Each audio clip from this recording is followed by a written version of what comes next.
Okay, good morning mga friend. Ni ako diri early in the morning. Kumamba mga friend inin ato sitwasyon.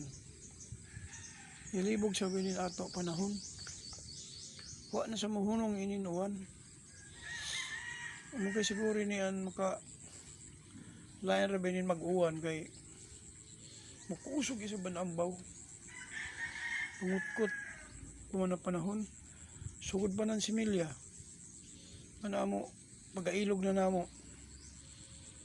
Kung nung imbis kaya na ako target dito, magtanom ako mga ako similya, mga 25 days para magahi-gahi. Kaya ang kuhol isab gatang. Ano mo pag-abot niya na target na pag kuso-kuso na sa inin ato similya ng ambaw. Sugdan pag kuso-kuso 15 pag adlaw. Wailain ako ya huna-huna magbutang ako dagagid impakaon ko dagagid sila ng hilo. Kuan bugas na linaga kaman impatahay. Butangin tinapa, butangin buwad. Butangin ng hilo. Adto yung impas. Pero may reinforce paghapon. Pagtanaw ko otro adlaw yaon na si sab. Birahan ko ni sab ng kuan bugas na may kuan. May buwad para dili mapanos. Adto gagahinay hangtod kaabutay ko ng 18 dias ang similya. Yung tanaw ko delikado ako dagan paibot. Pag adin sab sa kuan tanom kuhol na sab kay lumbo. Ay. Huwag kalutsan.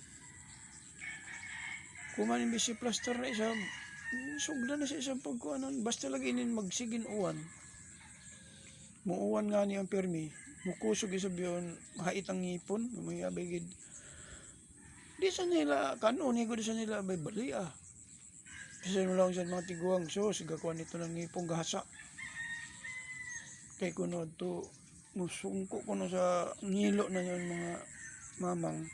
Sakit amin ilaan ilang ipon ila habulon amin nga kaya sabay maghabol daw yung maghasa kung namayaw na musungko sa ila kung anong kahait gahabol daw gahasa kung pagahimo nila na pahabol in humay kapunan ng humay nabay na bangaong kay para muhabol ka itong ngipon o bin gapahait ikaw na nato gasto kamahali kumanan magtanom is 3,600 na hektarya. Gihapon ang kuan. Kamahali ng mga tao kumana magbas-bas da for 50 na adlaw. Sa 500 di magkapareho. Basta kay malisod kaya ni na panahon. Hindi na inihaw adlaw ko sa nasa kuan. Minsan ni agay sa taraw pero bukalat sa pag-uwan basta kay permi gadugom ang kalibutan